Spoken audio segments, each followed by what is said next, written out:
Halo, Assalamualaikum warahmatullahi wabarakatuh. Jumpa lagi dengan saya, Freddy Sudaryanto. Seperti biasa di kasus Jalan Cagak Subang, pagi ini atau subuh ini, ada pernyataan bahwa berkas sudah sampai ke Ditkrim ke direktur ya, Dirkrim Nah, berarti kalau misalkan sudah sampai di sana, ya seyogianya bahwa ini akan ditindaklanjuti dengan sangat serius.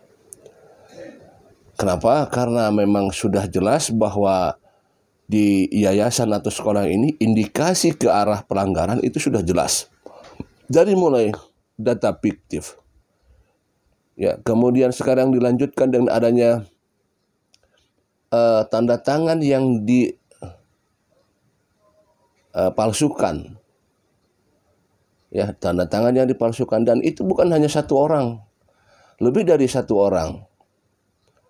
Artinya banyak sekali pelanggaran ya. Belum mungkin nanti muncul lagi jadi efek domino di mana nanti akan ada serentetan juga hal-hal yang membadikan pelanggaran di sana. Nah, ini justru lah yang akan kita tunggu ada kalau memang sudah sampai ke Dirkrim maka nanti akan kita tunggu kelanjutan daripada ini semua. Mudah-mudahan akan terkuak semua dan ini akan menjadikan rentetan-rentetan dan benang merah. Apakah memang ini kasus yang dinamakan Raja Pati Subang ini akan menyeret atau misalkan berawal daripada sekolah atau yayasan ini. Tidak menutup kemungkinan hal ini memang bisa terbuka dan terkuak. Sumber-sumbernya dari mana. Dan tidak tiba-tiba juga bisa saja tiba-tiba muncul ada tersangka baru yang memang berkaitan antara Raja Pati dan sekolah. Ya, seperti itu. Apakah di kasus Subang ini ada orang yang memang berusaha untuk dilindungi? Nah, ini jadi juga pertanyaan nih. Apakah di kasus Subang ini ada orang yang dilindungi? Ya, kita kan membaca gerak daripada pergerakan selama ini, baik dari mulai gerakan-gerakan wawancara dengan para YouTuber, wawancara kemudian dengan hasil-hasil BAP selama ini, kemudian juga fakta persidangan, pergerakan-pergerakan itu apakah mungkin tidak? Nah, ini baru pertanyaan.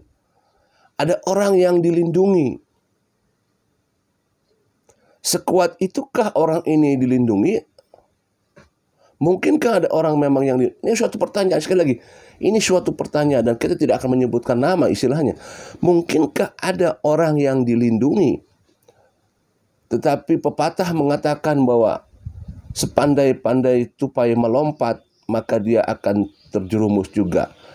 Sepandai-pandainya ditutupi, maka dia akan tercium juga bau busuknya. Artinya kalaupun ada orang yang berupaya melindungi, menutupi, menyelimuti, menutupi dan lain sebagainya, pasti lama-lama keluar itu baunya. Dan itu memang sudah hukum alam. Ya, hanya waktu yang bisa menentukan jauh panjangnya, jauh jaraknya, panjang waktunya, hanya waktunya saja. Tetapi kalau itu suatu pelanggaran, suatu kejahatan, sekalipun memang diusahakan ditutup-tutupi, akan terbongkar juga. Ya, bisa saja seperti itu. Apakah di kasus Subang ada orang yang ditutup-tutupi? Karena pergerakan-pergerakan itu kita bisa baca. Pergerakan-pergerakan itu bisa kita amati. Ya. Kenapa pada saat itu orang yang berusaha untuk yang sudah memberikan informasi masalah pelanggaran, kok tidak cepat diatasi? Kok tidak digubris? Kok tidak ditelusuri? Kok tidak cepat ditangani? Tetapi pada saat ada pergantian, hal yang tadinya didiamkan itu menjadi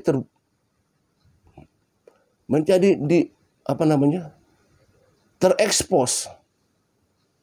dan langsung didalami. Artinya kita bisa melihat, loh, kenapa pada saat itu kok tidak digubris, kok sekarang digubris gitu loh. Akhirnya ya kita membaca dari pergerakan itu, bahwa arah yang digubris ini arahnya kemana, tujuannya orangnya nanti ke siapa, maka kita akan berpikir di sana, oh jangan-jangan orang ini dilindungi gitu. Ada usaha ke arah sana. Terlepas dari apa maksud dan tujuannya, ini sekali hanya dugaan dan hanya kita dugaan saja, ya.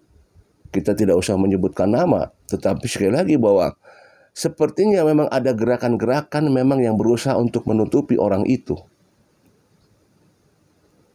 agar tidak muncul, agar tidak terseret. Tetapi gerakan-gerakan itu sekali lagi bahwa tidak ada yang bisa ditutup-tutupi selama memang itu kejahatan, memang suatu saat muncul juga itu baunya, ya.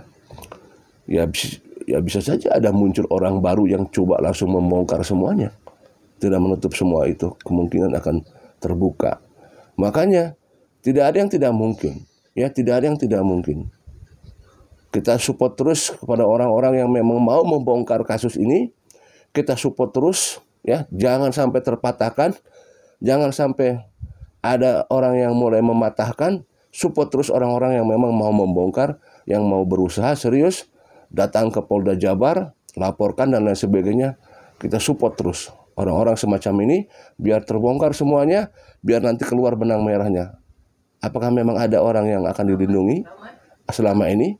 Nah, inilah yang kita akan cari tahu, supaya mohon nanti ke depannya kita akan terus support lagi, dan support lagi. Ya, kita support lagi dan support lagi. Sekali lagi, tidak ada alasan untuk berhenti dan jalan di tempat. Kita support terus. Apalagi udah sampai ke Dirkrim. Udah sampai ke Dirkrim, berkas udah di sana. Pantau terus pergerakannya. Biar Polda Jabar mendengar beraspirasi masyarakat terus disuarakan. Sampai di mana pelanggaran-pelanggaran yang sudah jelas-jelas di depan mata, ya. Sudah jelas di depan mata, sudah jelas ada data fiktif, sudah jelas ada pelanggaran penyalahgunaan, masih didiamkan saja. Ayo terus, biar kita suarakan bahwa masyarakat terus memantau pergerakan ini semua. Sampai ke Polda Jabar, ke Dirkrim, biar mendengar semua bahwa kita masyarakat terus mengawal ini. Kalau memang sudah di depan mata sudah ada pelanggaran, kenapa cicing-cicing baik? Ya, terus suarakan. Pantau terus biar kedengeran. Assalamualaikum warahmatullahi wabarakatuh.